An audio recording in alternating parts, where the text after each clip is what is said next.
এতদিন ঘোরাঘুরির পরে কলকাতায় এসছি, তো মনটা একটু মাছ মাছ করছে। সেই কারণে আমার কিন্তু ওই তেলাপিয়া মাছটা বেশ ভালো লাগে খেতে। আর এটা বেশ একদম তেলে ঝালে রান্না করব। কে কে ভালোবাসো এইভাবে তেলাপিয়া মাছ খেতে আমাকে কিন্তু কমেন্টে জানাবে। চলো, আমার মাছগুলো ভাজা হয়ে গেছে, তুলে নিই এবার।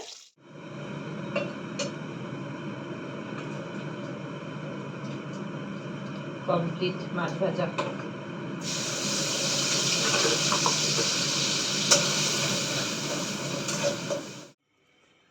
রেডি আমার তেলাপিয়ার তেল ঝাল। দেখেছো কি আমি হয়েছে দেখতে?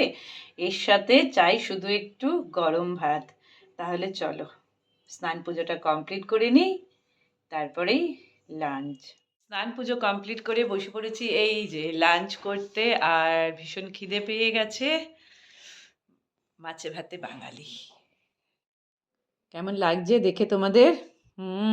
খুব ইয়ামি হয়েছে, দেখেই মনে হচ্ছে। চলো তাহলে খাওয়াটা স্টার্ট করি।